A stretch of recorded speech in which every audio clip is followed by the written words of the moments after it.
فَمَنْ شَاءَ. فَمَنْ شَاءَ. And if you were stopping here, for those who want to know, you wouldn't stop on a. You would pronounce that right there. You would say, فَمَنْ شَاءَ. You wouldn't say, فَمَنْ شَاءَ, like we're doing now. I don't want people to get that wrong. So you say, فَمَنْ شَاءَ. How long do you hold this? This is a mud. I'm giving you some preface to mudud. So this is, how long do you hold this? 4, because of the hamza, right? And because of adad al-sukun, because we're stopping right there, you can put it to 6. Okay, but if we're not stopping for that reason, if you're just going to recite it, it would be 4. Okay? You understand that? In the hafs. And I'm giving you the general rule for hafs. Okay, we're going to stick to what is ma'ruf, what is well known. You know, there's some other things we can do, but we confuse the whole place. Okay, so we're going to keep it with the general rule. فَمَنْ شَاءَ. Very good, alhamdulillah. Next rule is شَيْءٍ شَهِيد. وَاللَّهُ عَلَى كُلِّ شَيْءٍ شَهِيد. See, that's why I stopped. شَيْءٍ شَهِيد. So here, it's easy. See, like if you practice a small one, when you get to it in the mushaf, you'll run through it. All you have to practice here is shay'in shaheed. Wallahu ala kulli shay'in shaheed. You see how it helps you out? So do the small parts here. And that's why I'm sticking to his book, because most of his book is in Juz Amma, whereas mine is all over the place, whereas most people won't read all over the place, but they will read Juz Amma. Okay? So, Shay'in Shaheed. Shay'in Shaheed.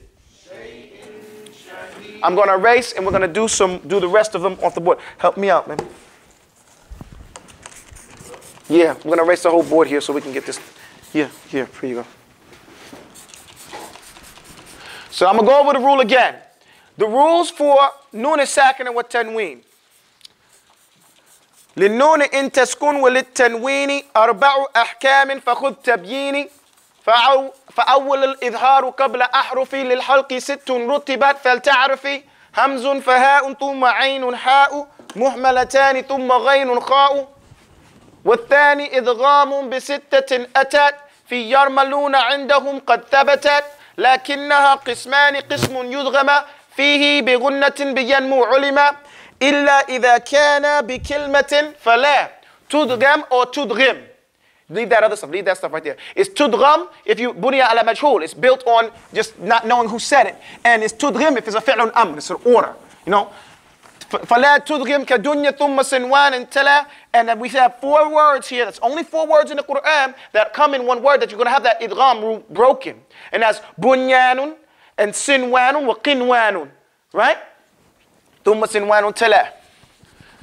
والثالث الإقلاب عند الفاء والثاني إدغام بغير غنة في اللام والراء ثم كررن. And he should have said here ثم لا تكررن. Then don't make the ra touch the top of your gums. You don't say arr. You don't say arr. But the tongue, the tip of the tongue in the ra never touches the usulul asnan. It never touches the gums. Okay? Arr. It repeats. It rolls, but it does say ra like rock. R never rolls, but though it does repeat. It repeats itself without touching. Say arr. Don't say arr. Don't say Rodriguez. Say arr. And the skill that you're trying to master here is not letting your tongue touch in the whole time when you're reciting that ra. Whenever it comes, it's hard. Just say ar-Rahman. See, so you keep that tongue, that tip of the tongue from touching. You understand me? As you look confused. Huh? Okay, good. That's good. No, but that's the skill. So at least you know what you're doing. When you're sitting there making faces, you know, what am I doing? Make sure that ra doesn't touch.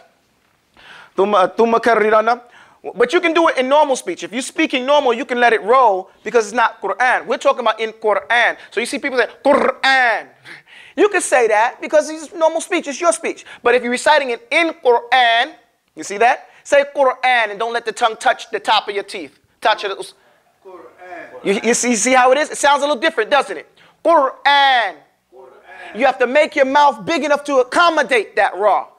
And then that an afterwards. And this is the practice that I'm talking about, the practical application of that type of thing. We're losing Mirsad, our bodyguard. Abdus-salaam wa rahmatullah. Alhamdulillah. Alhamdulillah. Take care, bro. Inshallah. Alhamdulillah. ثم كررنا والثالث الإقلاب عند الباء ميم بغنة مع الإخفاء. And then we know the إقلاب, it fits like أنبياء من بعد. And we see right here, this is noon coming, and after it's coming, that meme, a ba actually, so it flips into a meme. But what did I say? The thing to remember here is everything has got some lata'if, some subtleties to it. The teeth, the tongue, I mean, astaghfirullah, what are these things called? The shafatek, yani, lips. Your lips, they close, but they keep really parted. They keep open slightly. Very slightly, and this was the opinion of Imam Husri. There is some difference of opinion on this issue. However, I tell you the honest truth, the difference of opinion is between Egypt and Syria. But if you trace the isnad from the Syrians, it goes back to Egypt. So who's the best person to follow? The Egyptians. Since they're the usul, they're the ones that got it. And all the best Qur'an, asif, I'm not trying to disrespect anybody, find that usul where? In Egypt, right? Jamzuri, where's it written? In Egypt. Al-Jazri, where's it written? In Egypt. You know, so most of the Qur'an, where's Al-Husri, most famous, Al-Bidul Basit, all these guys are Egyptian. You know, so, and their thing is to keep it slightly open. So you say, Anbiya. And so the lips only touch when you come out with the ba at the end of it. Okay? Anbiya. And the rule is, other people say they close it. They say close it, but don't make it idgham. If you close it, you've got idgham, meaning you've totally lost the noon. Anbiya, say it. If you close it, now you've made idgham. Dakhala shay fi shay. You've entered that noon into it. This is the noon, this is the meat, it's gone. But if you got it in there like that, cover and conceal it, and then finally it goes, that's what's called. Now the next one, rabi'u. Now the fourth rule. إخفاء عند الفاضل. In the rest of the words, من الحروف واجب للفاضل في خمسة من بعد عشر رمزها في كلمة هذا البيت قد ضمنتها. We pulled it close. صف ذا ثنا كم جاد شخص قد سمع ضم طيبا زد في تقى ضع ظالما. And that's where we are right here. We did أنشره, right? So we finished up to here, right? Yes or no? Maybe so. What? Okay, so now we're on qaf. Okay, we want people to be awake, man. You guys go sleep at home. I talk too fast. I'm sorry. You're right. I do probably talk too fast. Let me slow it down a little bit for everybody to understand what I'm saying. Now, I think they have the thing on the tapes. I think you could slow the voice down a little bit or something like that. Nah, I don't have that. Back in the days when some people used to DJ, they used to have the thing where you play the tape and you could speed it up or slow it down, you know? But when you watch it on the internet, you can't slow it down. You can't? Well, you can watch it again. Okay, inshallah. I'm sorry, I'm not trying to diss nobody, inshallah. Well, I'm going to try to speak slower. The thing here is, it's like we say, al-wajibat kathira wal-waqtul qalil. The obligations that we have are many, and it's very hard to get people to come. We've had a large class, and then we've had a small class, and we had a large class, and we have a small. It wavers because people get busy. And we're harsan, we're very, you know, we really want you to get it. But you can only get it if you be consistent. You know, so it's so much that we want to give you because everybody ain't going to tell you this stuff. We've been in this country all our lives, and half the people we met probably knew this stuff, but ain't nobody told us nothing.